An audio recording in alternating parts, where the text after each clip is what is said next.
What's up guys, this is TampaTec and this is my Reolink camera that is not recording to the SD card. I'm going to show you how to fix this. So right here is the app. You can see that I'm trying to refresh it. It's not pulling up any recordings. But funny enough, if I go into the cloud, it does record to the cloud. The cloud server does cost monthly, so I do prefer recording to the SD card. So right here, I'm going to open it up, turn off the camera, and remove the SD card. Well, it's a micro SD card.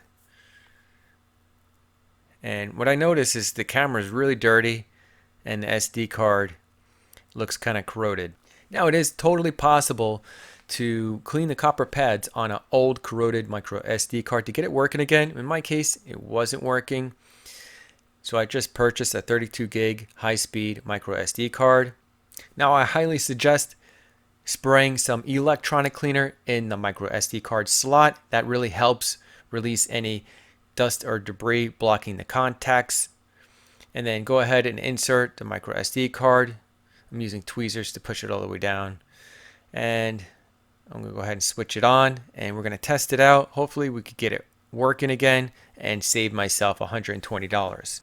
Now I understand this is not really technically a fix or repair. This is more of a cleaning and maintenance. Now we're going to go ahead and test out the camera and see if it records to the micro SD card. I'm waving my hand in front of the camera to trigger the motion sensor so it records to the micro SD card. Now I pretty much knew what to do to fix this issue because I had to do this before with another Reolink camera I have. And so I'm going to go ahead and refresh and see if the recordings are on the micro SD card. And it looks like it is. So it does record to the micro SD card. So guys, if you found this video informative, give me a big thumbs up. And if you want more tech videos like this coming your way, subscribe and hit that bell notification to stay updated on the latest tech videos. Thanks guys for watching.